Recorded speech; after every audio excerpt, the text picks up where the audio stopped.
Yeah, welcome everybody to our biweekly webinar. I'm Ryan Poole here, co-host with Jim Brown from New Path Title. For people that don't know me, I'm a real estate agent just like yourselves. I'm also the founder of Real Trade, which is online marketplace and social media platform for real estate. If you haven't checked that out, I implore you to check that out because you can get free leads from your listings. Imagine that, and then you can also get connected with awesome service providers like Jim and Fred and Zach here who are on the show today. And help you facilitate your real estate business. So we're really excited for the show. Awesome. We have some great guests today. Jim, why don't you take us away? This is a deep dive now here on the big beautiful bill and all the big implications that we have, obviously, with with the cost segregation and depreciation, the bonus depreciation. This is going to be a really big one because the big thing for us agents, we're always looking to hear like heroes with our clients, and this can save them a ton of money, guys, and help you close more deals. So it's very exciting. So Jim, why don't you go ahead and take it away here? Yeah, I'm still putting together some of the copy, the marketing copy, not putting together, just organizing for presentation. All right, so last time we got together, we were talking about what the Big Beautiful Bill offers. And as promised, when we got together this week, we got a couple of consultants in the world of cost segregation and tax strategy. And so what we're going to do is let them present and explain some of the parts. But before we do that, I came up with some marketing copy, and they generated some marketing material that we're going to go over that you guys can cut and paste and send around. That's So awesome.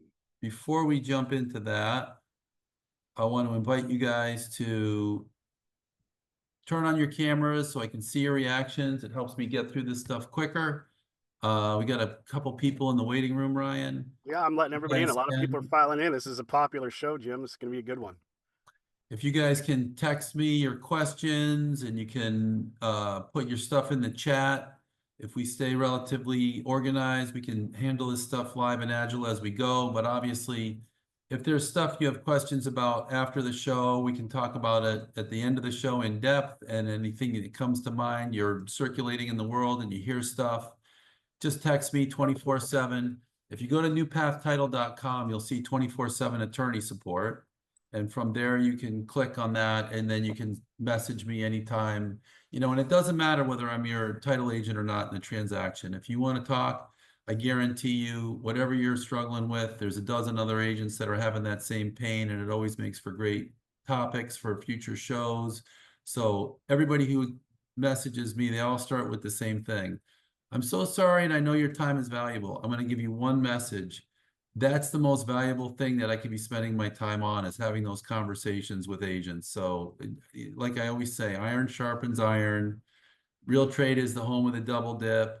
And now we got two experts in the field that we can lean into, Zach and Fred. Zach Driscoll is the cost segregation consultant that we brought in, and Fred Passelli is a CPA and tax expert that has actually executed on these strategies. So you're going to find a lot of CPAs that say, hey, I've done this before, or yeah, I know all about it. Follow up with, how many have you done? How many years have you been doing this? I had somebody tell me the other day they were going to give me some advice on something, and the first thing I said is, how many have you done? And I said, well, I've done a lot, and we've actually planned a lot. I said, how many have you actually executed on? And that's the thing, right? When you find people that have actually done what they say they can do, and they're experts in that field from experience, not from hypotheticals, not from what they read in the books. You really want to talk to the people who are in the trenches. So without further ado, let me share my screen. Just so everybody knows, everybody that's attended the webinar here is going to be emailed the outline and the recording of the video too, as well. And we're also going to be doing a blog on it on Real Trade, since it's such a great topic, and we'll have it on our Real Trade website as well. So, You guys have my screen? yep, we can see it, Jim.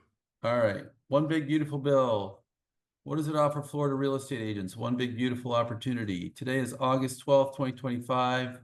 July 4th, One Big Beautiful Bill Act was signed into federal law. Regardless of your political bias, this thing is an opportunity for Florida real estate agents. Don't get into the weeds when you start talking about this stuff with people's political perspectives. Stay out of that. Just stay out of that rabbit hole. Just stay on the path. Couple that with Florida's condo crisis. This bill is a 4x multiplier for opportunity for Florida real estate agents. I truly believe that, you guys, right? There's a whole lot of stuff that you hear and pump and hype, and I've been doing this stuff for 20 years, solo practice. I hate to say it, 40 years of my life in real estate and real estate transactions.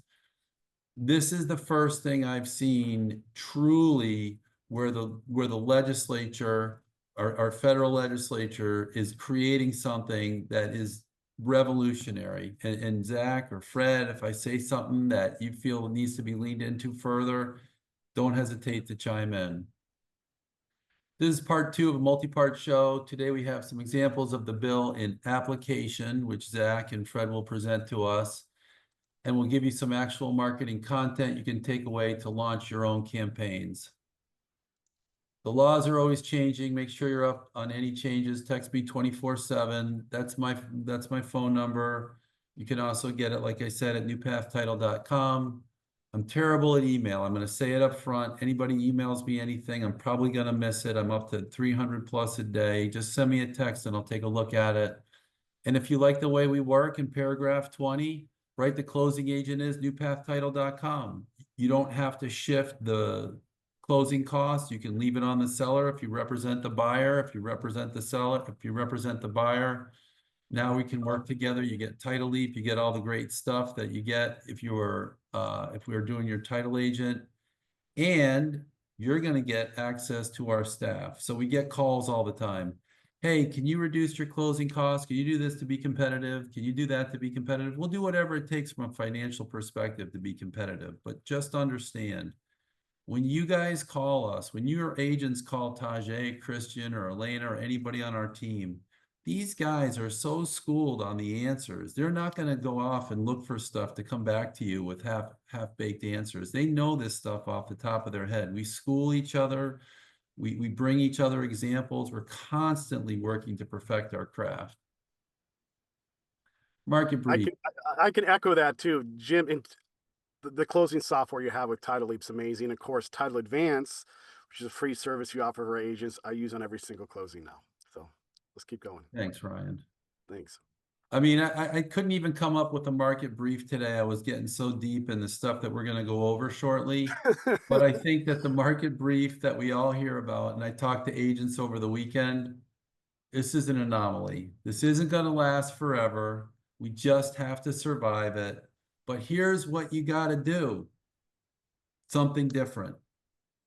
If you think you're going to get better at doing what you've always done by doing what you've always done and it's not working now, what's going to make doing more of that better in the next few months? It's not. You got to adopt something different. You got to adapt. If you approach this market with fresh eyes and you're just getting into it and you're aggressive and you're young, that's the perspective that you have to use if you're middle-aged or older like myself and you're in this market and this market's just dragging on. You got to do something different. You can't expect the same result doing the same thing. All right. We're getting into it. We're going to try to keep this thing to 45, 50 minutes. Here's the main topic. Here's what we've been building up to. 3 marketing campaigns you can put into action. Send one every few weeks to your database and generate leads that will end in sales. Please cut and paste, modify, circulate, do whatever you need to do to make what I'm going to give you workable in your tone or your tenor or however you want to present it. But here's some ideas. Bear in mind, these campaigns can be aimed at anyone in the US. These are just not campaigns for the people who have been calling you about buying homes for the last few months or selling homes for the last few months. These are campaigns, and your target audience is anyone in the United States with a tax bill. And if they have a big tax bill, it's even better. So your pool of opportunity just expanded infinitely.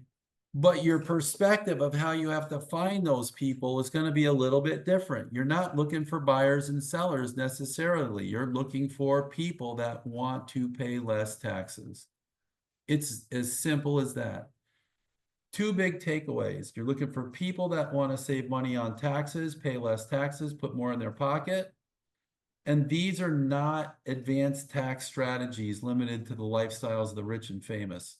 I just dated myself. That's a TV show from a million years ago. These are not tax strategies for exclusive people that can hire expensive consultants. When you see how Zack breaks it down, it's going to be like a light bulb goes off, and the ability to convey this to simple people that have real estate, that have tax bills and minimizing their tax bills by buying real estate. It's not rocket science at all. When you say cost segregation in a room of people, if there's 10 people listening, 9 of them glaze over, and the one that's not glazed over is kind of half listening, thinking like, this could never work for me. This works for everybody. All right, now I'm going to get you guys a little hyped up.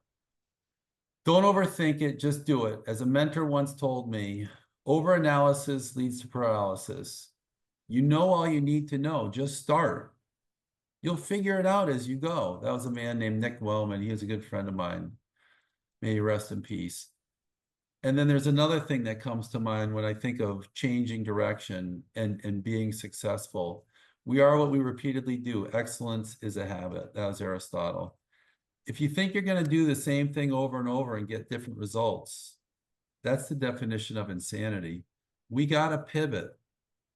We got to do things differently. And the beautiful thing about this tax strategy is everyone in this room is somewhat a competitor, but on this strategy, we're not. Why? Because the world is our swimming pool. The United States, every U.S. taxpayer is our swimming pool that we're trying to get into. We're not just looking at Palm Beach County. We're looking at anybody in the United States who wants to save money in taxes. Enough of the hype. Here's the marketing content. So here's the first concept I had. This would be your call out. Buy Florida property, dramatically reduce your tax bill. Find out how under the One Big Beautiful Bill Act. You can now deduct a huge part of the purchase price of qualifying residential properties in the first year, instead of spending it out over several decades, dramatically reducing your taxes, turbocharging your cash flow. Buy property after January 19th, 2025 and reap the rewards. You got to have a punchline. I might be able to come up with a better punchline, but and you want to have some motivation and some little call to action. And the call to action is buy property after January 19th, 2025. This particular provision of the bill does not sunset.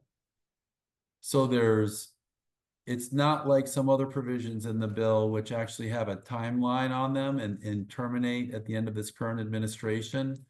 This provision in the bill does not sunset, but you got to create a little urgency and you got to create a little time frame in there. So it's property. You don't want people calling you that already own the property. They can call Fred and Zach for that. But you want to call people that need to buy property after January 19th, 2025. So you want to cut off all those calls that are going to be people that already own the property. Here's another little soundbite. Marketing concept: dramatically reduce taxes, buy Florida real estate, find out how under the One Big Beautiful Bill Act. These are no longer strategies just for sophisticated investors. Accelerated cost segregation means more cash in your pocket for every real property buyer. By breaking a property into short-lived components, this strategy lets you maximize first-year write-offs under the law, improving your investment's profitability from day one. Buy property after January 19th, 2025 and reap the rewards. Here's another one. The One Big Beautiful Bill Act provides huge cash flow boosts to 2025 Florida real estate buyers, both big and small. I kind of like this one the best. Maybe run this one first.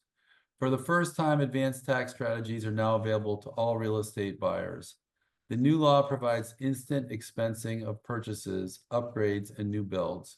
Whether buying, renovating, or building, the One Big Beautiful Bill Act lets you expense most improvements and construction costs immediately, driving early returns and rapid equity growth. Buy property after January 19th, 2025 and reap the rewards. I can probably come up with a better punchline, but you get the idea, I think. create some sense of urgency, some sense of deadline, and cut off the people who might be calling you that already own property. But if they already own property, maybe they want to sell it and get into something else, or maybe they've been cost segregating it and you can offer them a 1031. I'm sorry, maybe they've already depreciated it and you can offer them a 1031 so they don't have to realize the appreciation recapture and pay tax on that and get them into a new property. Before I get too far into the weeds, I'm gonna buff up this outline. You guys will get a copy. I'm gonna put the headshots and some contact information for Zach and Fred here. I went in a little bit into the weeds here about cost segregation and breaking it down into asset classes and things like that. I don't want to get too much more into the technical elements of it. I want to show you the marketing material that Zach and Fred put together and the stuff that you guys can circulate in your emails and let them take it away.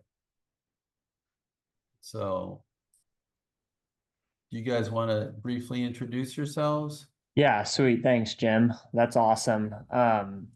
Just I'll go ahead and introduce myself and then Fred, if you want to rip something real quick. But nice to meet everyone. I've been just a little bit of my background.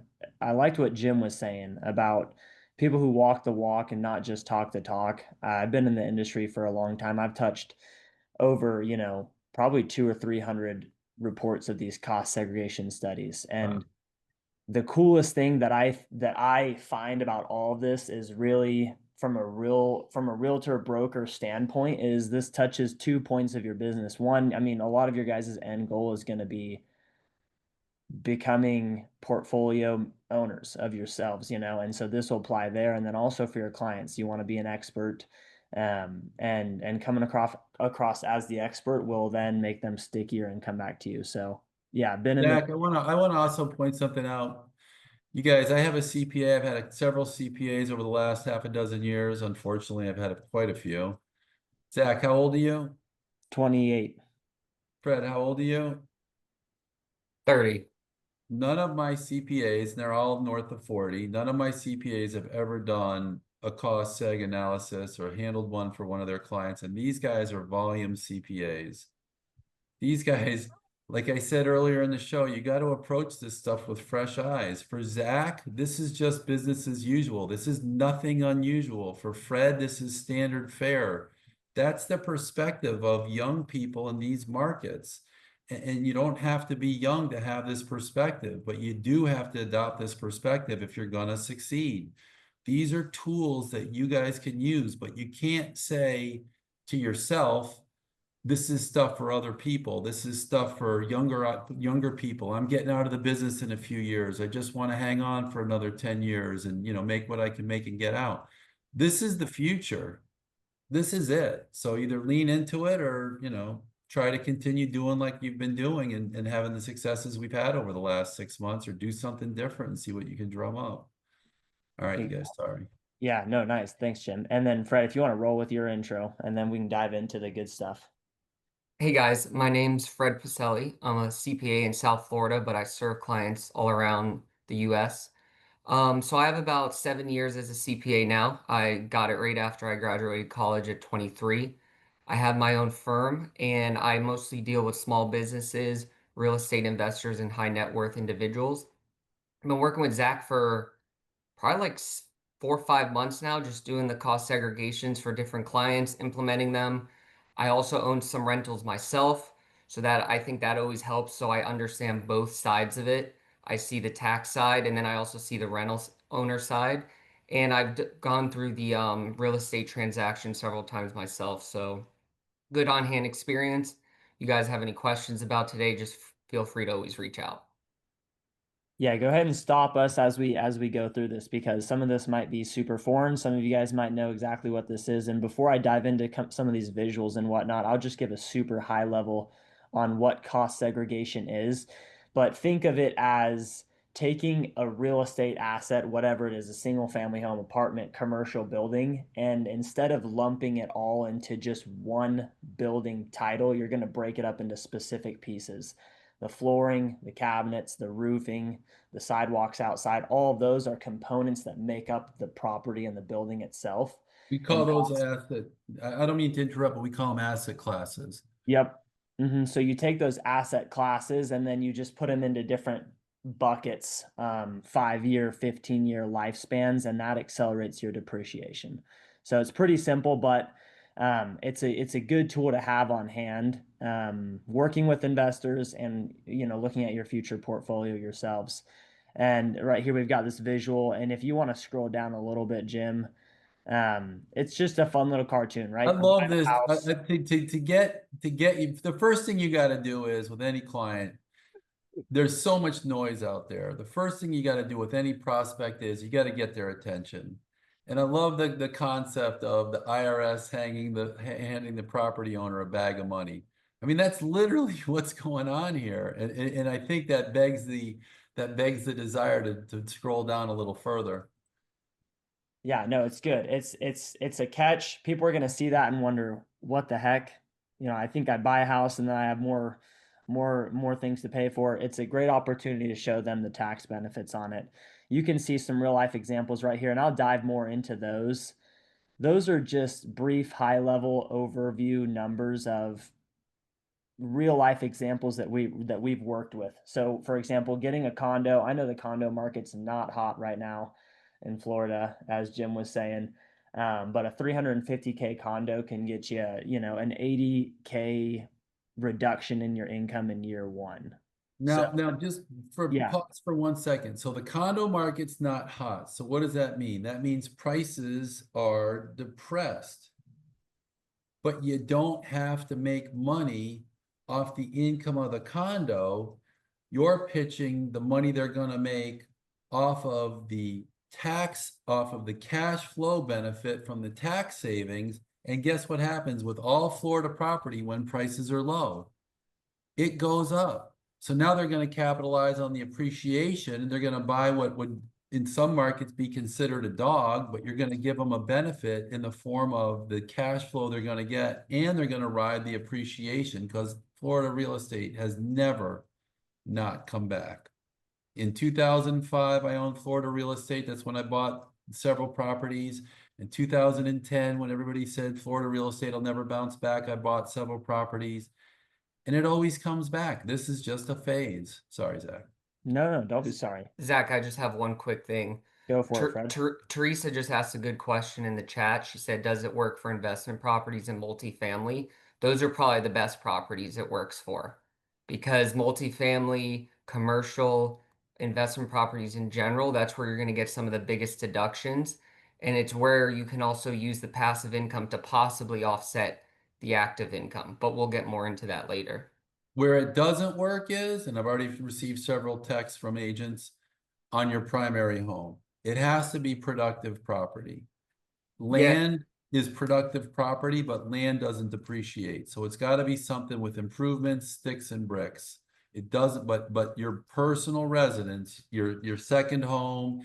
Zach, Fred, you can explain more about second homes where people also stay in Airbnb and rent them out, seasonal yeah. rent, stuff like that. And like, what are the limits of, typically the question I get is, how long can I live in the property and Airbnb it and get the benefits? We can get into that later, but it's not your primary home. That's the point I want to make right now. So cut off your clients when they start asking about doing it to their primary home. Yeah, just to piggyback on what Jim said, a good way to think about it is depreciation itself is used for revenue generating assets. So if you're not making money from the asset, hence your primary home, you can't take depreciation on it. I'm gonna put in the list of stuff to follow up on, after we go a little further, the portion of personal use for an investment property after, until it won't qualify any further. Yeah, and Teresa, that was a great question. And I can even send Jim a little breakdown on asset types or property types that are great for cost segregation, but pretty much anything commercial, residential, industrial, they're all great as long as they're income producing. So and even right here on these real life examples, you'll see a good point that Jim brought up. Land sucks. So Yeah. the higher the land value, the less benefit you're going to get, sadly. What were you going to say? Janie just had a quick question. She said, "What if this?" Because do have clients that do this, where they have let's say a main home and then a guest house, and they live let's say, in the main home and then Airbnb the guest house. Can they I do knew that cost? was coming. Yeah. Can they do cost segregation and stuff with that too, and bonus depreciation? Yeah, totally. You totally can. Fred will spearhead this one just because he's got a better grasp on. He's probably dealt with it quite a bit. It's probably so Jane, the way you would do that is it's similar to like what Jim was explaining about the primary versus vacation home is it's going to be a prorated amount. You're not going to be able to do the full house. It's normally what that portion of the Airbnb is of your primary residence. So you'd have to do it'd be like a square footage calculation, but you can still do the cost segregation study and take advantage of that. And a lot of people do that, I know, just to help offset maybe their mortgage is really high. And then they're like, oh, let me do the cost seg study, use some of this rental income to offset the primary residence. Or it's just, they have, I think it's called an in-law suite, is what a lot of people have, where it's basically just a small little room and bathroom on the same property. But I do, Kate Smith, you had a question about the tax filing after the withholding. Could you just maybe elaborate a little more on Let's that? let's let's let's Yeah. let Kate. Okay. Let's jump in. Using exactly the same formula. I mean, you let's say we have a closing, right? And the withholding happens at the closing table, Kate, and we have two options. before we get into too much of like the nuances of the execution, Of course.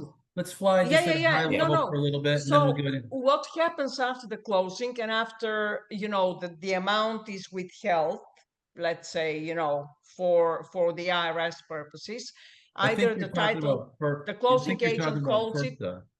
Yeah. Yeah, Yeah.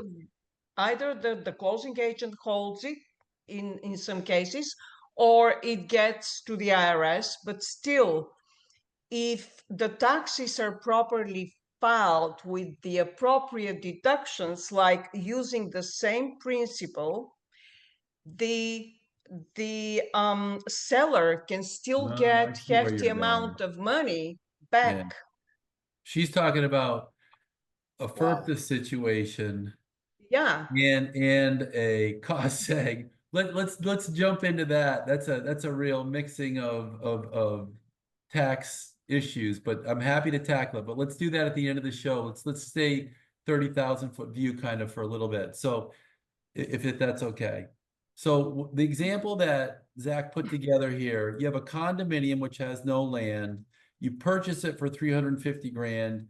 Your first year income deduction is going to be $80,437, just 80 grand.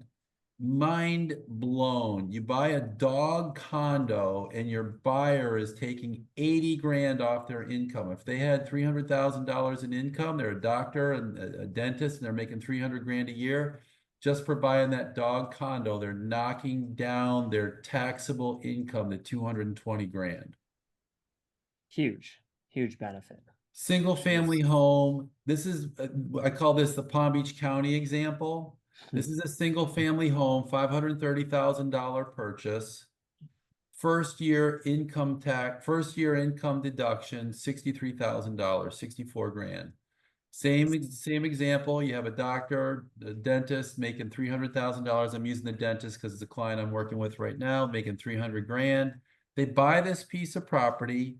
It breaks even at the end of the year. The rents just cover taxes and they're taking $64,000 off their taxable income. Single family home with 15% land. So this would be like your Ocala properties and your properties out west and things like that. And you buy it with $530,000 invested. And the first year income deduction is almost $110,000. Wow. You Just to be just clear here, you can take this off your personal income tax. So like that comes off that was the reduction to your personal income. So if you're telling yeah. the IRS you made 300 grand your first year, I'm sorry, if you're telling the IRS you made 300 grand, your income, taxable income would no longer be 300 grand, it'd be 290 grand. I'm sorry, 180 grand, 190 grand. You would take $110,000, $108,000 off your $300,000 income.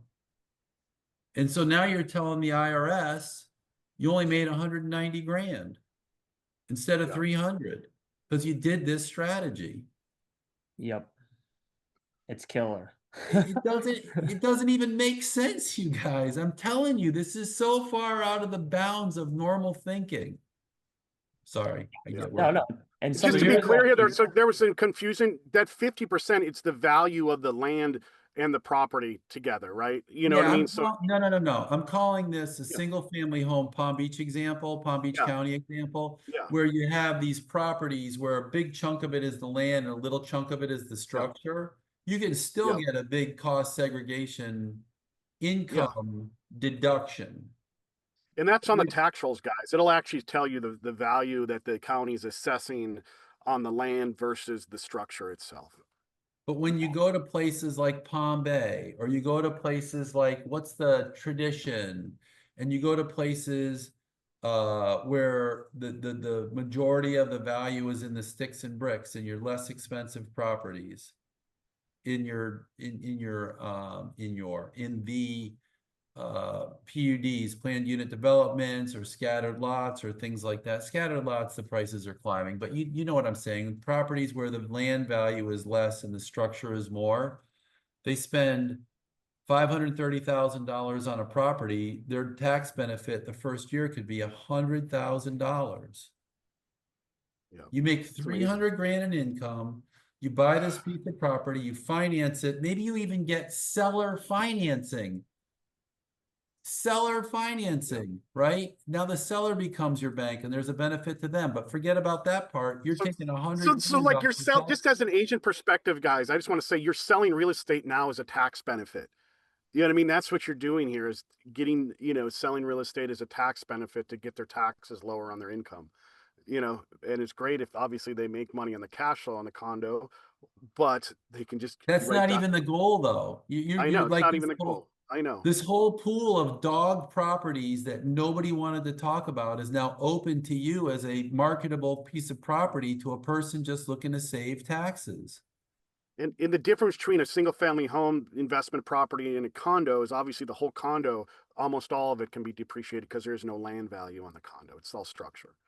I met with a gentleman. We were doing a closing, very difficult closing, and I had it was a Airbnb, and there were 3 properties, and there was issues on each of the properties. It was like a little compound, and they had 3 structures. They were Airbnb-ing, and it was a high net worth buyer, and he was very, very versed on the transactions, on tax strategies and things like that.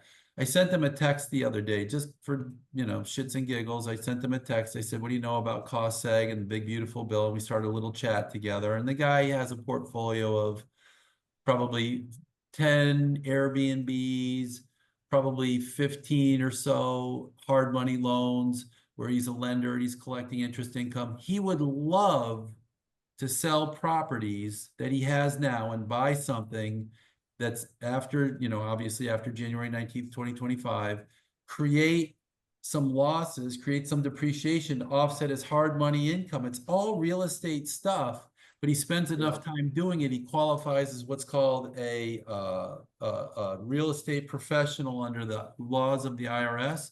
This guy is salivating so hard to get his teeth into stuff that he just can't even wait to start selling some of his properties, buying new properties, cost seg, take the benefit, and offset his hard money interest income. I know that's a lot to digest, but it's not.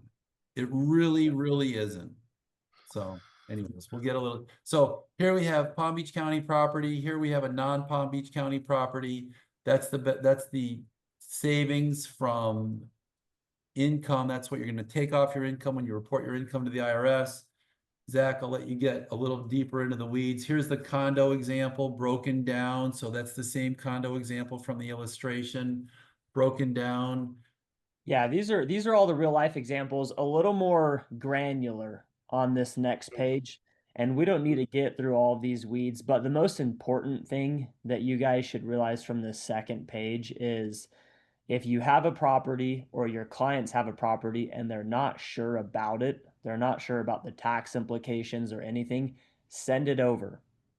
Email it, text it over to me. And what I will do is I will put together a PDF like the ones that you see right here snipped. I'll put that together for the property so that they know I can put it together before they even buy it, right? I mean, Fred's had some clients that are Do it thinking during the due diligence period. You give them a Mhm. 5-day due diligence period and they'll get the thing back to you This during helps the sell due diligence. condos, guys. It really Yeah. does. Let's keep going. Yep. I mean, yeah, if they're not, and that's where as you're selling properties, it's harder to get them across the finish line right now. Send it over to me. Let me put together. This is a free resource, guys. A free PDF. I'll send it back to you. Get the deal across the finish line with something like this, you know? Here's the So let's go over it. tax, here's the income deduction in the first year. So you buy this is the example from the above, you buy the 350 property. In your first year, they're taking $80,000 off their income when they report their income to the IRS. It's as simple as this. They made 300 grand. Now they're going to tell the IRS they made 220 grand. Don't make it more complicated than it is. Here's the single family home that we talked about above. This is what I'm calling the Palm Beach County property. I mean, I don't want to sound too critical, but I think 50 grand, 50% is a little more aggressive. I think that could be dialed back to more like 40 in Palm Beach County in the nicer, more, you know, not like say exclusive, but in the more expensive neighborhoods. Yeah. But basically in the first year, go ahead. Oh, well, see right here where it says recovery period. This is where Zach was talking about asset classes. So there's short life assets. We'll go over an illustration real shortly, and land improvements. That's all your landscaping and irrigation and things like that. And then long life, these don't qualify, correct, Zach? Long life does not qualify for the accelerated depreciation and bonus factors now. But these two first categories, 5, 7, and 15-year asset classes, those will still get you $64,000 in reduced income the first year. It's incredible. So And basically, they're saving $22,000 if they're in the what percent tax bracket? that's a 35. So 35% tax bracket, whatever tax bracket they're in, take that Yeah. 63K and just multiply it. Yeah. Okay, yeah. So they're saving 22 grand. So like even going up to the condo, Jim, just go up to the condo, just real quick. So they're saving $28,000 in taxes, right? That they don't have to pay to the IRS. They're buying a condo for 350 grand. And let's say they're putting down 20% down. Now they're getting the equity, but they're getting 28,000 of that back, literally the first As year. It's simple as incredible. this. Jesus. In 2024, if they didn't do this strategy, they told the IRS they made 300 grand and they put nothing in their pocket. In 2025, if they did this strategy on the 350 condo, they put 30 Yep. grand in their pocket. 30 30,000. grand in their pocket executing. Yep. Guys, I just let me see. Can you guys hear me? Yeah. I just Yeah. wanted to give an example. So I have a doctor client who has some properties out in San Diego, and he's basically his W-2 income is high enough where he's using each year's cost segregation refund to fund next year's property. So it's kind of like a continual basis, and he's planning on doing that again next year. So basically, you know, the doctors high W-2s, they're gonna 70,000 plus in, you know, federal income, and he's in California, so he's also the state income tax. State side gets in a little interesting. Not all states sometimes don't allow certain deductions, so you also have to talk to a CPA about that. But from federal tax purposes, let's say he's getting a $60,000 refund, then he's going to essentially pay for most of the down payment on the next property and rinse and repeat. Yeah. So he's like paying no income tax, Mind-boggling. getting a large refund, and using the money to buy property, guys. I mean, Yeah, like his I mean, main fees are the study fee, you know, the study fee and Yeah. like my CPA fee, basically. And guys, look at these study fees. I mean, we're talking, and when I do an analysis, I will send the study fee of what it would cost to do. So we're talking, you're saving 28,000 in taxes, you're paying 2,800 bucks to get it. And and here's another before we move on further, because Fred started touching on it. If you have a client that's taking this benefit in year 1, in year 2, they're going to be hooked. They're going to be an addict. All you have to do is find them another property, and that's going to be a sale and a purchase. Because now they need to sell that, buy new, and start the whole process over again. And we talked about it a little bit last week. But basically, if Fred has a property and I have a property and Ryan has a property and Zach has a property, Fred can sell to Jim, Jim can sell to Ryan, Ryan can sell to Zach, Zach can sell to Fred, and everybody starts again anew at the same elevated price. Like, you don't have to, it sounds incestual, but that's how the law works. And if it's there for us and we don't do it, shame on us. I'm thinking at this point, that's the way I feel. There's a reason why when the last administration ran, they said at the beginning of at the beginning of their run, one of their platform statements was they were going to eliminate 1031s. There's a reason why 1031s didn't go away. The people who legislate our country are heavily into them. and if they're doing it and it works for them, we're foolish not to take those same advantages. Yeah, 100%. Couple good questions in the chat and then we can move on. But Brian, good question. There is no cap to this. I showed Jim and Ryan and Fred the other day. We're all on a call together. We're doing a $12 million storage facility right now for some clients, and that's like 2.4 million off of their income for that first year. So no cap on price or asset price at all. Great question. That's Yes. like $1 million they're going to put in their pocket. So had they not done what Zach just described, they would not have the $1 million. How much did the cost seg study cost? So that project's that's like a $10,000 fee for them. So $10,000 they spend, and they literally put $1 million in their pocket, and probably a little bit of accounting money for the return on Fred. But once Zach does the heavy lifting, I think categorizing and itemizing is pretty simple from your perspective, isn't it, Fred? Yeah, I was gonna say, like, a lot of the upfront work is on Zach's side, because when the cost seg studies are presented to me as the CPA, it's going to be pretty straightforward on the depreciation schedules, what we're going to input into the tax return. If Zach does his job well, Fred's job is relatively easy. Yeah, it gets tricky where the CPAs don't have good data. That's where we're out here, guesswork type things.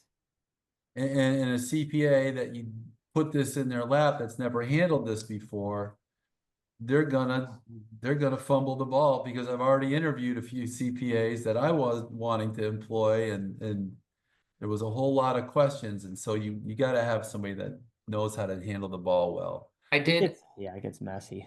Wendy had a question basically, and Jim can maybe go more into this, but she's saying, what's the best way to market to listings that are rentable but are not moving? I'm thinking maybe you could put something like cost segregation eligible, something along those lines, because and then maybe a sentence or two, what is, like, just explaining what that even is. Yeah, put it in the listing. I mean, put it in the listing in the public remarks. That's what I'm gonna do. Yeah. Put their cartoon, their little PDF cartoon in the freaking listing. And I want to change this picture up here, the intro picture. I want to make that a printing press with the guy standing next to the printing press and money flying out of it. But here's the break. You guys, as this thing can take you as far as you want to work it. And and you earn instant credibility. I mean, a lot of your buyers who are looking for sole investment properties, I mean, they kind of know about it. They hear it from you. They're gonna be sticky with you. It's awesome. So here is a little breakdown of the asset classes. You don't have to think about this in a complicated way. It's 5-year assets, counters, cabinets. What's LVP? I think it's luxury vinyl. right? Yeah, carpet, flooring, anything but tile. Tile is going to be, not short life. That'll Oh, it's last. tile long life? Yeah. Oh, wood floor product. I mean, a plastic floor The product. vine, the vine. Actually, I tell all my clients now. I mean, I have been for years to get to the LVP, the luxury vinyl plank. It's so much better. I Wow. love it. It It's is. It's nice. Appliances, blinds, countertops, and then keep scrolling down. 15-year Yeah. stuff is sidewalks, driveways, fencing, pools, landscaping, roofs. A roof's 15-year? Nope. No. So No? anything structural, think framing, drywall, painting, roofing, things like that, foundation, That's those are going to be long life that do not accelerate. yeah, I just wanted to go in on the Oh, 15 and year. land. Land doesn't accelerate, but Yeah, improvements to the land do. that's Sorry. I was just gonna say what Jim said. The 15-year, think of that as land improvements because fencing, sidewalks, driveways, pools, landscaping, those are all land improvements that are depreciated. Land, I know it's a little confusing, the accounting terminology, because they both have land in it, but land itself, you do not depreciate ever. If the IRS sees that, that's not going to be a good start to if you anything happen. So you want properties with cheap land, lots of expensive bells and whistles, fancy upgrades. And Fred, how does it work if they buy dilapidated property after January 19th and put big investments into the property? What break that down for us? Yeah, so let's say I'm just going to come up with numbers for simplistic purposes. Let's say you buy a property for 300,000 and then you do 200,000 worth of renovations into it, which is going to be all the materials, some of the labor, things like that. That's going to be increased to your basis, which is going to be used in the cost segregation study. But this is where it gets interesting, where it's good to consult with like me or Zach or both of us, is you kind of have to do an analysis. Hey, what makes more sense Yes. with a higher basis? Because maybe the turnkey property is actually going to have a much higher depreciation just because the overall basis is going to be higher than one you bought really, really cheap and added maybe sweat equity into it. Because the Yeah, sweat but if equity, you don't, if you go out and you hire people to do the work, right? You don't do Yep. sweat equity. And that's, doctors aren't going to put sweat equity in. yeah, And so let's just say medical professionals. And so you go out and you buy a piece of property, you use medical professionals, start to finish. And your example, what was it? You bought for 3 and you invested 2, so your two, business is 5. five, yep. And you bought vinyl flooring, not vinyl flooring, but the luxury vinyl product, Mm-hmm. you bought the cabinets and you bought your whole, correct me if I'm wrong, I don't want to say something wrong live, but that whole $200,000 boot would be expensed in the first year, would it not? Yes. And Zach, I know you've seen that quite a bit as well, Zach. Yeah. Guys, So So it'll depend they're on putting what the you put money in in. year 1 and they're taking the whole thing off their Taking it tax. out. Yeah, Jesus. yeah. If you go spend 200K on these items right here, 5-15 year in those categories, and it's not limited to these things, but that's year one expensable, 100%. Yeah. And that's with the new one big beautiful bill with Trump's It's change. basically renovating the house for free, guys. You can't even, well, Not not for free, but exactly, because it's not a reduction of your actual tax bill, it's a it's a deduction of percent. income, but a huge chunk of that, is gonna be your tax, your money in your pocket. But the thing that's beautiful is you can take every single penny of it off your taxes. So what Ryan said isn't exactly wrong, it's unbelievable. Yeah, yeah, it goes with I'll money. touch on the dollar to dollar thing real quick. So just to reiterate, this is a decrease in your taxable income, not a Yeah. decrease in your tax liability. So Yeah. what that essentially means, let's say you spent 200,000 fixing up the property. Once you recreate the taxable income to include this, maybe you ended up only spending 120,000. So it's a way to think of it that way. You spend 200,000, but when it's all said and done, you really spend 120,000 with the cost segregation And you study put the 80 grand, you kept the back in 80 your grand, pocket. you never paid it to the IRS. You put 80 grand in your pocket and you only spent 120 on the Yeah, but improvement. you just increase the equity of the home. If you put in 200 grand, And you, maybe increase the equity of the home 300,000. You know? Yeah. absolutely. It's incredible on the back end. G, you had a question? You're on mute, Yeah, if Gia. I can unmute myself. I have a couple of questions. One of the questions I have is if you sold a property at a loss, can you use that as a carry forward loss and still take your depreciation on the purchase of the next property? In other words, how would that work in your favor? Fred, tax guy. Yeah, so the depreciation shouldn't be affected by the loss. I think a big thing though, which we can get into once these questions are done, is one thing we need to touch on is the type of income you're going to take a loss on, whether it's passive or active, which goes into some of the rules and loopholes. But normally, yeah, the depreciation shouldn't be affected by the loss that you took Okay, on the and then prior the property. second question I have is when you're talking about what can be depreciated, I can't seem to wrap my head around why a roof wouldn't be like within 15 years as an example versus, I mean, I understand drywall and that kind of stuff, but here in Florida, especially insurance companies now telling us we have to replace our roofs sooner than they are actually really due to be replaced. How does that affect it? Yeah, trust me, I'd want to take a roof because it would add a lot more to you guys' benefit. They don't stand Correct. up in an IRS audit. For example, the IRS kind of spells out what can and can't be taken as short life, and that's just not one of the things. They consider it structural because they've got these definitions of what a building is.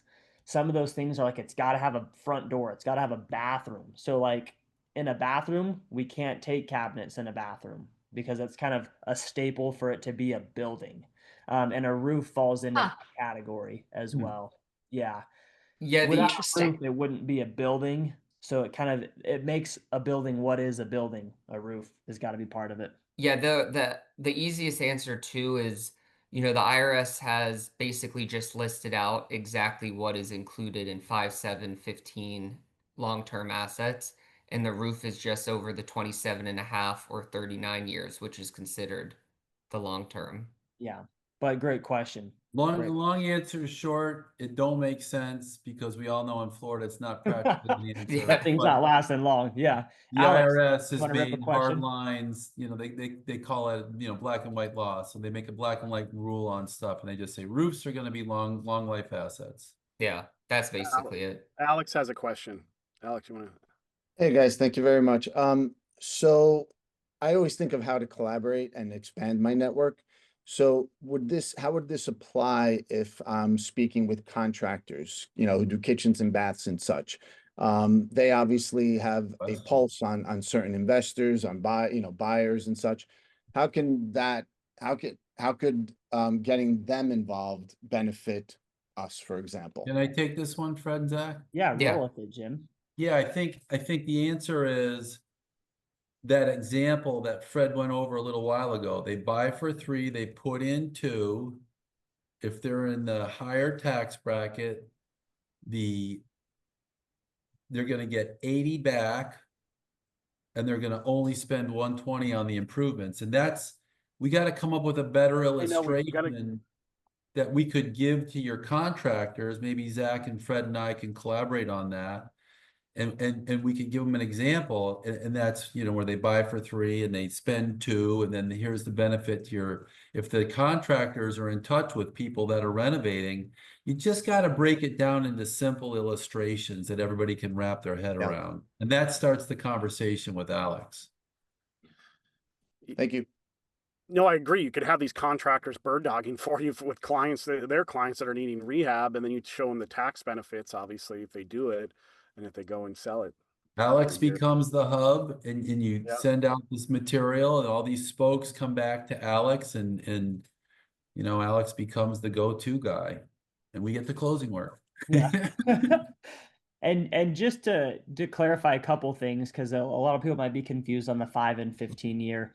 Now, when we talk about 5 and 15 year, we're basically assigning prices to those asset classes. And normally you would divide that price over 15 years rather than 27 and a half. So it shortens it, it expedites it. With the bonus, so bonus depreciation's at 100% right now with the Trump administration, which means you can take 100% of that price of that cost and put it into year one. So that's why the distinguishing 5 and 15 years, normally those would spread out more, a 15-year versus a 5-year, but now you can expense them all year one, 100%. You guys had an example. Where's the one with the different, oh, you don't have it in here anymore. No, the chart didn't make. There was a chart that Zach gave me. We were looking at it last night. So if you use straight line depreciation, basically the assets, you take $1 million, $1 million property. What's your straight line depreciation benefit? 27 grand a year or something.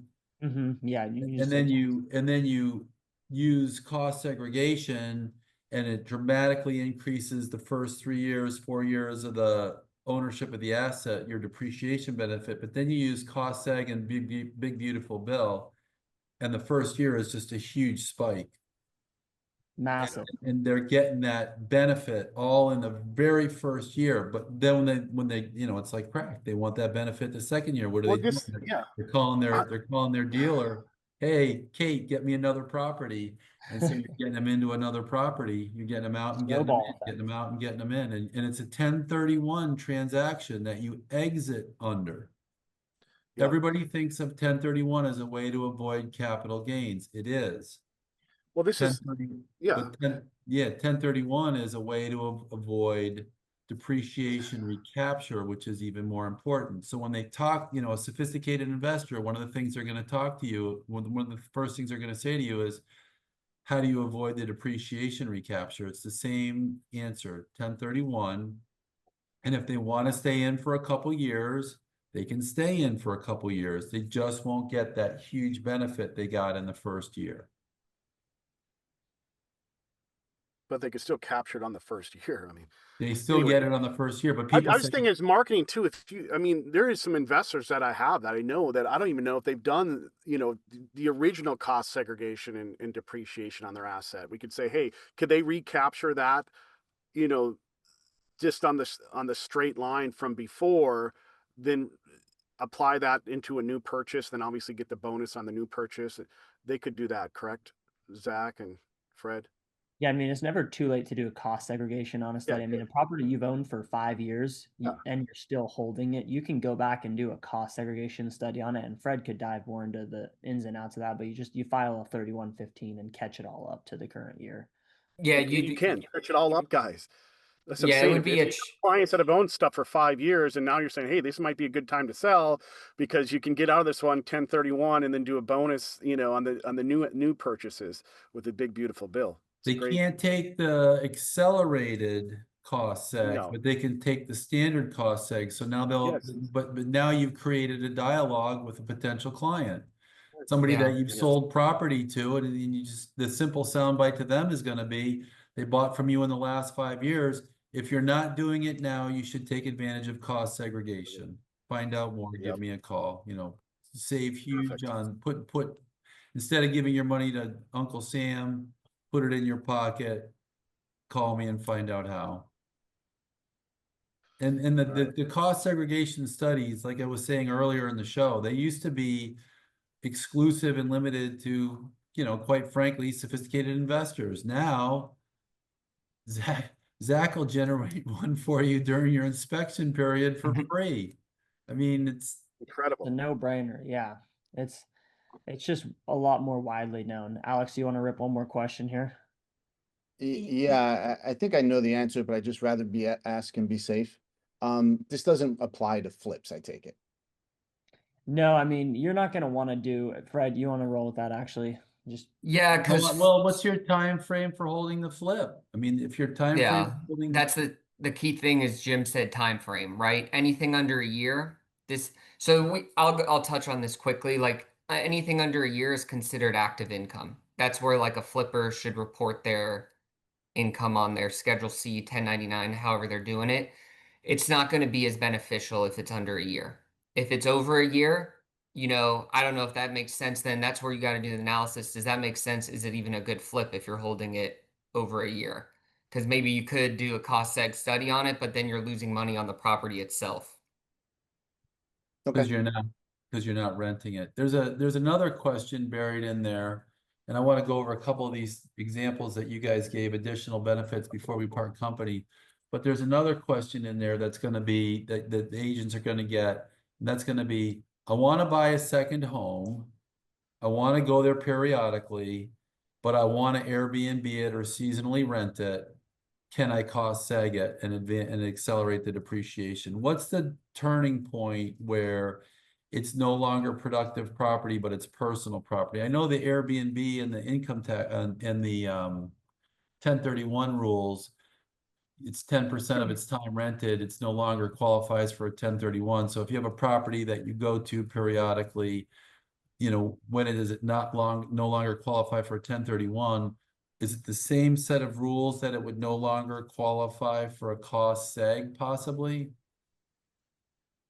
I personally, I think it's the same set of rules because I haven't really seen much restrictions on cost segregation implementation. Maybe Zach, if you've seen specific clients where basically So you've the, got the feedback fact where it's pattern not. is, I bought a second home in Louisiana or whatever, Charleston, and I Airbnb it, but I go to it 1 month a year, 1 week a year, 2 weeks a year, 3 weeks a year. What is the turning point where that house is no longer eligible for cost seg and accelerated depreciation under OBBBA? Under 6 months, I think, is it not? No, wouldn't be So the no, one. the thing is it is actually a loaded question, Jim asked, because there's another loophole that not loophole, I don't want to use that term, but there's another strategy that people use, and it's basically I'll give a very brief example. It's as you can do the short-term Airbnb average stay under 7 days. If you do that for 1 month, the whole thing's gonna be eligible for the cost seg and real estate Say that again losses. now. One more time. So if you do a short-term rental, average stay has to be under 7 days though for the people renting. And the entire property then, as long as it's done for at least a month of the year, would be eligible for the cost seg and the real estate What? loss deductions. At So least a month. so we talked about this a while back, Jim, but it's basically that was the strategy we were saying like people were buying condos maybe in November, very expensive condos in November. Then the month of December they're renting it out on Airbnb for maybe 5 or 6 different visits, average stay under 7 days. That'll be where they're eligible to take advantage of that. And then what do they do for the rest of the year in the condo? Personal use?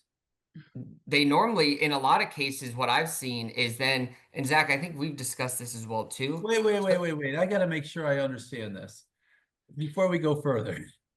You got 12 months in a year. 1 month of the year, they aggressively Airbnb it. So it's normally if they purchase it at the end of the year, yeah. And then they're able to take that loss on it. And then what I've seen is then they convert it to the long-term rental the next year. I know, Zach, I If remember we you talked. own it the full year though, and you just do 1 month of Airbnb, that wouldn't be. I don't think that would be kosher. I think like what Fred's saying is if you're buying it in November and Yeah, you need to, that's the doing key that thing last, there. Yeah, let me be specific on that. Okay. You can't buy in January and just decide to rent it in December. You need to plan the purchase price maybe in November and then you have to have a plan in place to Airbnb it out in December. If you buy the property, why is when you buy the property critical to the strategy? It has to do with the place and service data, basically. So they would assume basically then it's kind of what you said. It's just sitting there for 11 months Are vacant you or are you saying that you have to rent it at the onset of your ownership or any time during your ownership? you could do it anytime, but I'm saying for the specific example I gave, like Yeah. Zach said, it wouldn't No, I'm be. thinking like of a general strategy. Like I'm picturing some kind of like soundbite, like You guys, this isn't rehearsed. This is live. Yeah. We're making this up as we go, not the rules, but we're making up the scenarios as we go. So if somebody owns a property for a year, can they aggressively Airbnb it for a month and take cost seg for that year, regardless of what they do in year two? I'm saying probably not if they own it for the year and just take it 1 month. If it's when you purchase it in November or December and you only own it for that a month of that year is the best strategy that I've seen implemented and done. That's normally the way you would approach it. So you would make it, it's a lot of timing that has to be in your favor. So that's why some of the strategies you have to make sure you have all the ducks in a row somewhat. So the easy answer is get your client salivating, refer them to Fred. Zach. Yeah, it's a huge case by case on that. Yeah. Gia, if I you was wanna, just given oh, I was sorry. just given an overall example of like another potential strategy. Yeah. In commenting on that potential strategy, my question is, if you were purchasing a condo, let's say October, November, December, just like your scenario, Hmm. but that condo doesn't allow you to rent it for 12 months, but your intention is to rent it immediately after the 12-month period. How does that work? So I think that was a question too. It kind of relates to, let me see who asked that Are you talking earlier. about, Gia, where you buy it and you park it and you let it season that year and not do anything with it? You don't have a choice. Yeah. Yeah. So the key thing here too is the way what we're doing with the short-term rental is that's how you're getting people to qualify as a real estate professional without being a real estate professional. So for that specific, Oh. because that like we talked about before, Jim, then it's an Now, what active. you just said makes sense. I think what Gia is talking about, though, is even a little more, is a little simpler. Let me just break it down, and if I'm wrong, Gia, just say you're wrong. Gia is saying if you park the property for a year to let let the rental requirement season, can you cost seg it that first year, even if you're not receiving income off of it? And I believe the answer would be yes. You can still cost seg the property, even if you can't earn money on it, but you're gonna earn money on it. You're not living there. So you buy it in January, you let it season for a year, you cost seg it that first year, and then you move your tenants in January of the second year. Is that wrong, Fred? You can cost seg it, correct. I was just saying I don't think you can do the real estate professional in that year for Yeah. that specific. So then the thing that Fred's talking about, now what you said about aggressively renting it is there's two types of income. And interrupt me if I say something wrong. There's passive income and there's active income. And when you're receiving rents, when you're receiving proceeds from your stock account, when you're receiving interest, that's all passive income. And when you want to use that depreciation to offset income that's active income, like when you're a doctor, generally you can't do it unless you get qualified as a real estate professional or you use other vehicles like what Fred's talking about. However, if you have the passive losses and you don't have enough passive gains, so let's just say you have 100 grand in passive losses, but you only received 80 grand in rent, that 20 grand rolls over to the next year. Correct me if I'm wrong, Fred. So you never lose the passive, and I think it rolls over in perpetuity. Yeah, the And carry forward passive loss. and Tajay and I were talking about a scenario the other day where you have losses that you accumulate and you're an older investor and you have active income, but you don't have enough passive income. Those losses keep rolling over until you retire. And now you're still taking those losses and deductions from income, in your non-income earning years. It doesn't go away. Yeah. Yeah, one thing I And want. Gia, to Sorry, answer go your ahead, Zach. question real quick, about just the timing of it. Typically, when we're doing a cost seg study, we look at when it was placed in service, which is, listed for rent or the first tenants were in there. So I would say typically wait until that placed in service date is there to do the cost seg study. A lot of people have a personal residence that they want to rent out with the intention to rent out in a year, but they still aren't renting it out yet. So we would wait for that year they start renting out to do the study. One quick thing I just wanted to add is a lot of people are going because social media right now, what they talk about only is offsetting the active income.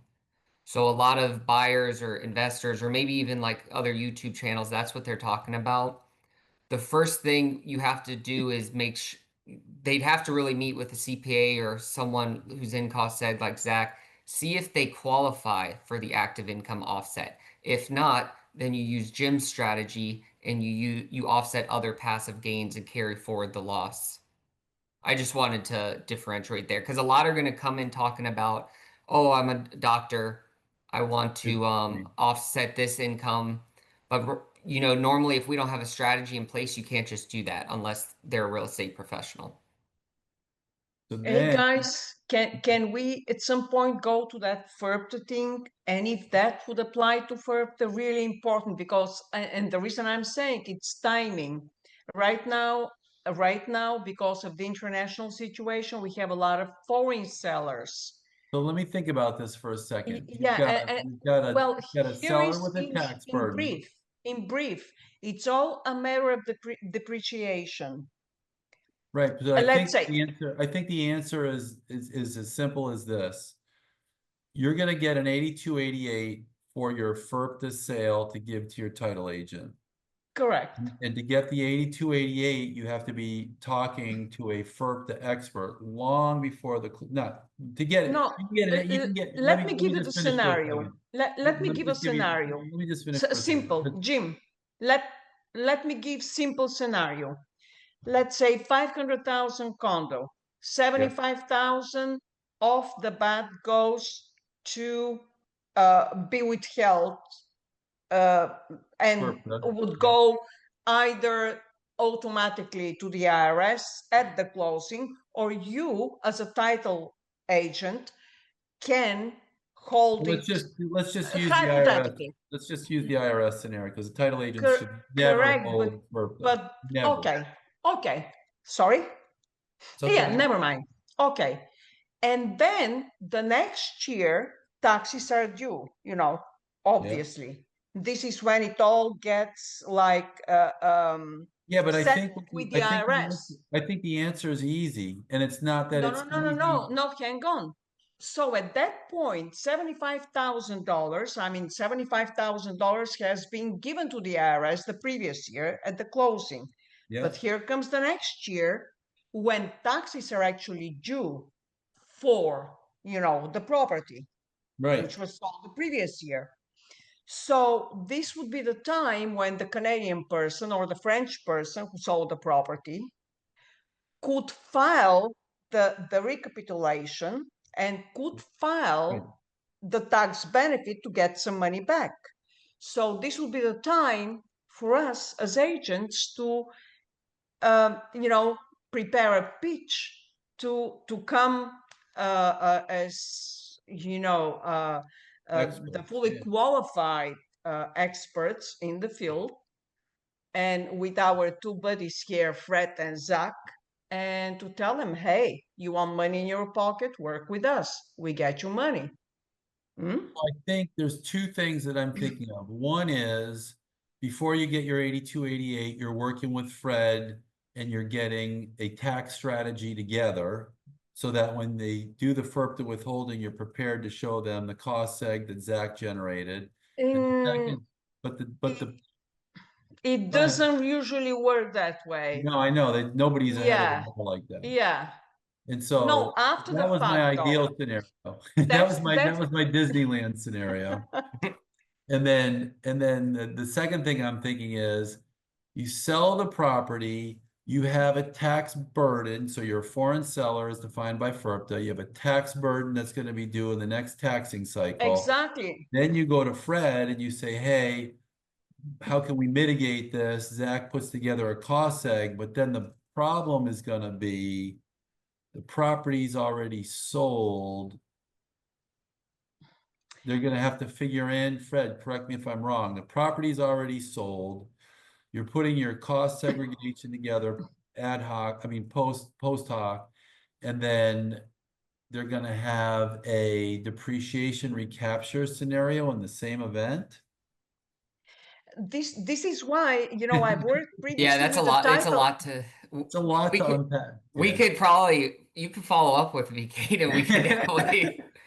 We could, No, cause I, no, but I've That's the worked with danger of doing this with stuff live. You get somebody yeah. who has a stumper.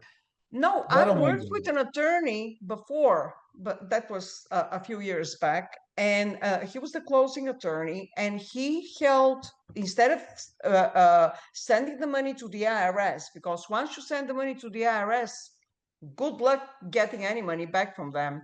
So anyway, instead of sending the money directly from the closing table to the IRS,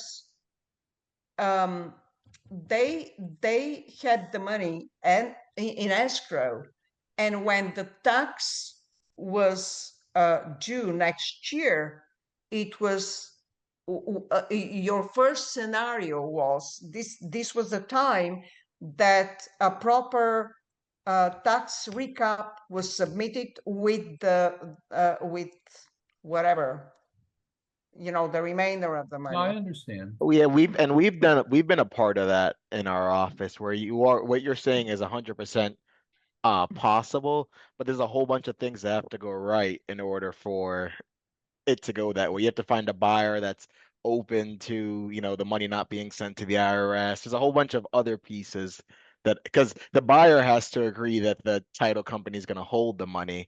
That the average buyer that knows a little bit about FERPTA is going to want the money to be sent to the IRS at the time of closing. You're going to need a buyer that's open to you holding that money till the following year. Because the biggest thing, Kate, is that with FERPTA, the person that's held liable if the taxes are never paid is the buyer. So you're gonna have a Yeah, of buyer that's course. willing to Yeah. have your scenario play out. In the new contract form, and I want to lean into this for a second. We did a FERPTA show a couple months back. In the new contract form, it gives the buyer the right to tell where the money's going to go. And I want to stress to you guys, very, Ah. very importantly, in the new contract form, that right was given to the buyer for a reason. Title agents, attorney escrow accounts, a title agent, escrow, deposit accounts, those are very dangerous places. And unfortunately, there's a lot of events of mismanagement. And so if you're Yeah. representing a buyer and your seller is trying to convince your buyer to let the title agent hang on to the money, under the new No, contract, that's a very good point. Very, very good point. under the But new back to contract, Fred the and buyer Zach. should always say, Yeah. send the money to the IRS. Why? Because your buyer will never be liable. And there's a new wrinkle in the law Tajay brought to my attention. Go ahead, Tajay. You can tell the new wrinkle in the law. The new wrinkle in the law is that starting September of this year, the IRS will no longer receive FERPTA payments via check. It all has to be electronic payments starting in September. So that That is adds a whole new Yeah. piece to but that's a beautiful thing, right? So Yeah. moving forward after September, you'll no longer have buyers, and we've seen them, buyers getting tagged with FERPTA liability for foreign sellers because there's no, I lost the check, there's no anything. These are major landmark changes in the laws and rules, and the contract form is adapting to them, and it's going to make it better for all of us. And these are rules that most agents don't even know exist. I mean, honestly, I'm just gonna lean into my staff a little bit right now. This is what distinguishes us from every other title agent. Tajay knows these rules inside and out. You can call 100 title agents. I was arguing with a FERPTA agent the other day. They didn't even know the rules. They didn't know that the rules in the contract, and they were trying to tell the buyer to let the title agent sit on the money. I mean, it's just unbelievable when people don't know the rules, the positions they'll take. Yeah. Okay, so Fred and Zach, what happens next? Do you have a plan for an additional filing after the fact for the next year to get some money for our sellers? Fred, you're on mute. Kate, that was related to the FERPTA example. Yes. Yeah, in that case, we would do an additional one. But like I said, this specific scenario you're giving is very specific. So like to give you like a true professional answer, I'd want to take a good look at it. No. Just a No, generic for yeah, any just FERPTA filing, after the fact, like the portion after I the like the fact. receipt. You Thanks. submit to the IRS 15% withholding, but hey, wait a moment. What happens to some rebate back to the seller for Yes. depreciation? Kate, He can did I a jump in? remodeling. Kate, can I jump in? Because I hear you loud and clear. I deal with a lot of Canadians and foreign nationals. What I Yeah, tend to do when I first meet them is I get them prepped before the property goes on the market so that they can go ahead and meet with the professional in advance while oh they still yeah. own the property. That way, some of these pitfalls that you're talking about can be addressed ahead of time. By the time they go ahead and sell the property, that's already been taken care of. They know what they're going to be looking at. I've tell them to keep the receipts, any improvements that they've done in the past. I have them pile it all up and get it to an accountant ahead of time. That's not what I'm talking about. He wants to No, I make it understand fit. what you're talking about, but what I'm saying is, and I think what Fred has been trying to get at is preempt it. Start early, get the stuff into somebody like Fred as an example in advance so that by the time they sell the property and they go to pay that tax for the following year, Fred can actually get them the maximum amount of money back from the IRS instead of flying by the seat of your pants. I think that's what they're trying to say. And if Yeah, but I'm wrong, guys, I tell me if think I'm that wrong. I think Kate really wants to come up with a marketing pitch to people who sold property that have money sitting in FERP to escrow. Exactly. Okay, so Kate, let me just real quick, one more. So you're saying currently sitting, they've already sold your marketing strategy. Already sold. So She what we wants the would do, marketing. Kate, to answer that is we would have to do an amendment to the return that was related to. Now that is doable and it is possible. It's just to be transparent though, amendments do put more eyes on the tax filings. So it would be an amendment to the 8288. Well, no, like No, so no, where no. they would go ahead, Kate. No, basically, look, the FERP is very straightforward, Like I said, I gave an example just like this for mathematical calculation. I know all the preliminaries. I do all the preliminaries as well. But that's aside. What happens is, you have a contract.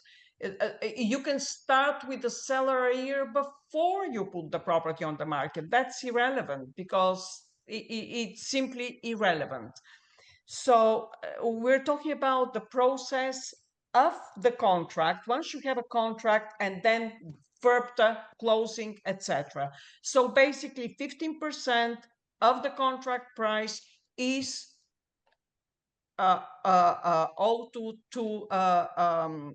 the IRS. It's theirs, period. The IRS. So bottom line is you fill out the forms, and then what happens next? The next year, this is when you can file for getting depreciation, because if you do it beforehand, like Jim suggested, like this process never works for some reason. It just, no matter how early you can do it, the IRS, maybe the IRS nowadays will be better prepared, but it was never successfully done before, Hey, at Jane, least in my experience. And I I have wanna, 2-3 closings a year like that. we have a couple of comments in the chat that I want to get to before we're at 11:22. Okay, sorry. That's okay. And we can definitely talk about this some more. Somebody asked, and I thought earlier in the string, please explain the scenario where one person is selling the property to another, to another, to another. So let's just say you have 4 investors, Fred, and then we're right next to each other on the screen. Fred, Jim, Ryan, and Gia. We each own properties. We all took our first year boot. So that we each of us got 100,000 deduction from our passive income. And now Fred is going to sell his property to me. I'm going to sell my property to Ryan. Ryan's going to sell his property to Gia, and Gia's going to sell her property to Fred. Now, I'm going to take a full boot deduction on the property Fred got the full boot deduction on the year before. Ryan's going to take the full boot deduction on the property I got the full boot deduction on for the year before. And you can do it over and over and over. it doesn't, you can find strangers, but what I'm just imagining is you have this little investor pool and you can rotate properties. Sure, you'd have to take reduced commissions, I would imagine, but your lift, your effort to get those, make those sales happen is going to be a whole lot lower. You know, the intimate details. I'm the agent now, or let's just say Kate's the agent, and Kate did the work for Fred's first purchase. She knows that property inside and out. Now she's going to sell it to Jim. She knows the property inside out. You know what I'm saying? It's like your commission, you're probably going to have to take a little commission discount because it's going to be such a repetitive thing, but you know the property so much better, it's going to be a lot less work. Am I being clear? I forget who put the comment in the column. Did you want to expand on that at all, Fred? Mute. No, you did well, Jim. I think that was a good explanation. Yep. Hey, I think Brian Jacob may have had a question earlier that is there somebody else, if you guys want to raise your hands before we close out? We're at 11:25. If anybody else has any questions, I just wanted to, let me see, am I on mute? Nope. Okay, sorry guys. I just real quick, I know we're getting late. Maybe we can do another video in the future talking more about the other ones. I just wanted to bring up the one of the three here, the opportunity zones. That is also a very new topic that people, it's not even that new, it's from 2017 actually, but it's becoming more and more used now in combination with cost segregation studies. So opportunities, You do that. Yeah. Well, yeah, this is so good. what opportunity zones are essentially they're an incentive to invest in technically areas that the federal government deemed, that long-term growth or basically areas that need to be gentrified in the future. That's the easiest way to explain it. During his They're, first term, Trump identified a whole lot of new opportunity zones right in our backyard. yeah, and a lot are in West Palm. I actually have a thing I can send out later to people who want to email me. I have a blog that I wrote about it recently. But basically, the opportunity zones, you have to invest within this specific zone that's based off the census data. Basically, what this zone does is what made me bring this up now specifically is Jim earlier was talking about 1031 being the only way to get around the recapture. Opportunity zones, if you hold the property for 10 years, you get away from it fully. You don't have to pay any recapture if you sell it. Key thing is you do have to hold it for 10 years. And it's also another vehicle. What people do is, let's say they sell investment. So Go you ahead, Jim. sell your property with the pent up depreciation into an opportunity zone. Yep. You hang on to it for 10 years and you never pay the depreciation recapture. Is that correct? Correct. And also capital gains if you hold There's it no for 10 capital. years. Yep. No capital gains for 10 years. So key thing is 10 years, and then there's certain thresholds below that, basically where it's not as there's percentages you get excluded, not the full amount of the gain. But So it's you have real a piece of property that you've had a bunch of capital appreciation on, price appreciation on, value appreciation on, or you have a bunch of depreciation recapture, or both. You sell the Yep. property into a property identified in a qualified opportunity zone, and you never Yeah. pay that depreciation recapture or capital gains. Yeah, or you can do it the other strategy, maybe a normal. It doesn't even have to be a property. This is what's interesting. It could be stocks, it could be other things. You just What? have to get it into an opportunity zone Oh, you and sell. anything with a gain. Any type of asset with a gain, if you could put it into an opportunity zone, it You got gets to do another eligible. show on Yeah, it's a lot. I just wanted to. You got to do another show on this. I The mean, we reason gotta I do it. wanted to bring it up was because what people are doing, I'm going to use the quick example. Let's say you invested in Apple 50,000. Now it's 100,000. You want to sell it. Move the 100,000 into an opportunity fund, basically is what they call it. Now you have that new asset in there. You could do the depreciation recapture, sorry, not recapture, cost segregation study on that opportunity zone property, hold it for 10 plus years, get the capital gains and all the accelerated depreciation, and then Guys, after 10 years, sell it again. we got to So, do a simple illustration of this, like with a cartoon, like with an investor that has Bitcoin or a something. Because what we're talking about, and again, this is one of the dangers, but one of the benefits of doing this stuff live, We're talking about a strategy like we talked about at the beginning of the show for anybody with a tax bill. Yep. If you pay taxes, this is stuff you need to know, and that's everybody. And so you come up with a simple illustration that we can give to our agents that they can use to market to their not buyers and sellers, they're people with tax bills. Yep.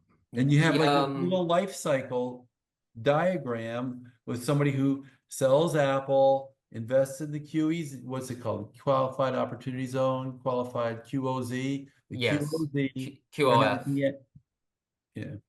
I wanted to just say one thing, specifically with the zones, is you have to put it in a separate entity called a QOF. You can't just go buy the property. So that's it's easy to do. You just set it up yourself, or you get a lawyer or CPA to set it up, and then you put the property in But that. you're buying property, you just have Correct. somebody Y- put this Into veil an entity. over it. Yeah. Yes. But You the just need but the agents here want to buy and sell property. So that's the goal is Yeah. set up the little network to create the Q quality, what'd you call it? QOF? QOF, Qualified Quali- Opportunity Funds. Fund, yeah. Yeah. And then so you're buying and selling property at the end of the day, plugging in a couple of consultants and saving massively in income tax. Yeah. Yeah, that's just the one I Yeah. wanted to touch on briefly, and I could tell, I knew when I said it was gonna spark another possible meeting. It's a whole nother, it's another webinar. Another can of Well, worms. the that we good have news another is I enjoy podcast. working with you two, and that'll be our next show. Yeah. We'll do like another, we'll break this one down for some marketing, and we'll come back and we'll do another one Yeah. with some marketing and But- some sound bites. I think, So and Jim, you guys, well, I just want to say, I want the agents to tell me if I'm wrong. Just text me 24/7 and tell me, do you like the idea of us giving you the sound bites that you guys can cut and paste and use as marketing material from the agents I've talked to? They seem to like it. And if you guys like it, we'll oh, do I love it. more. I'm gonna use it. Let's do this, Jim, before we forget. Can you copy and paste the outline right now into the chat? Because you can put, obviously Zach and Fred shared their contact information in the chat, but we also will put it in the outline as well. I'm gonna be doing a blog post on it along with the recording on Real Trade, so we can have it there. But just let's copy and paste that right now into Yeah. into the chat, Jim. Here, I can throw it in too if that's easier. By outline, Just the flyer. throw the flyer in the chat, and then I'm gonna grab the outline and throw it in the chat. Go. Now For I everybody. know, yeah. And I don't know what Fred's schedule's like. Mine's pretty much the same probably as Fred's, but if you guys have any questions or any properties you want to look over, or any tax related questions, you are always welcome to email or text us as well, and we can kind of rip through certain scenarios. If you want to look over certain properties together, more than happy to You do guys it. have time to do this again in a couple of weeks at 10 o'clock, and we'll do like advanced strategies, and we can start talking about gas stations where they make more than 40% of their revenue on the gasoline. Yep. They can the whole thing in year one, and like we'll just come up with again some basic simple illustrations. But I do want you guys to upgrade before we share it, that page 1 of the illustration you gave us. I want that to be a printing press with some guy standing next to it, money flying out of it. Yeah, that'll be good. That's good. Well, I'm glad everyone could hop on. I mean, I know we got into the weeds a little bit on some of the deeper stuff, but high level, I mean, this is some pretty simple stuff. Buy a house, renovate it, or don't renovate it. It's already ready. Do a cost segregation, and then, continue forward with the tax benefits. It's a good opportunity for investors in real estate. Cost seg it and accelerate it. Yes, So you acceleration. cost seg it with Zach. Think of it as a couple stage process. You cost seg it with Zach, and you accelerate it with Fred. There we go. Yeah. So I just saved the flyer on my. That's your guys' my pitch right desktop. there. Cost Yeah, seg that's with the Zach. slogan. Got the dude. This has been what an amazing show. I know it went longer than we anticipated here, but it was a lot of great information. I mean, we now have a reason here to reach out to all our buyers here, save them money on taxes. We look like heroes as agents, and we got some awesome real estate professionals here with Zach and Fred, man, that we can put them in contact to. And Thanks, let's Jim. just say they never do a cost seg. We've come up with another reason to stay top of mind to your demographic, to your target audience. They're gonna love you. Yep. Yeah. 100%. I mean, who doesn't like saving money on taxes? right? Yeah. Yeah. I mean, if I'm Ryan's client and he calls me out of the blue and says, "Hey, man, I know I sold you a property and you're renting it out, but I forgot to mention cost egg," I love him. You know, I'm gonna be a happy camper. And even if you don't buy a property, you mentioned the cost seg, and it's a doctor, it's a lawyer, it's a whoever, and they're at a party and they hear about this thing, and it just starts conversation. It's iron sharpens iron. Yeah.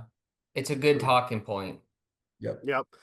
Well, thanks everybody for attending. Again, you can check out, Jim's title company, New Path Title. You can check out RealTrade at realtrade.io. Fred's on there too, as well. So you can Yeah. connect with him. We're going to get Zach on there as well. So you can get connected on RealTrade. Obviously check RealTrade out, guys, for free leads off your listings. This has been an amazing show, guys. I want to, Thank you. before we part company, I want to make a call out. Australia, I want to close for you. I see you all the time. I want to work for you. Send us some work. I want to show you how good a title experience can be. It's amazing. Yeah. Once you use Jim, and especially the closing software Title Lead, Jim, it's just like night and day. You know what I mean? I hear you. Thanks, Ryan. Awesome. All right, you guys. We've run long. This is the marathon. This is the triathlon crew. I have already recommended to several people. I don't know if anybody has called, but for sure, you're my number one that I recommend for anybody in Hey, Palm we've done Beach. some tough ones for you. I don't mind. We're not a fair weather title company. We'll do them all.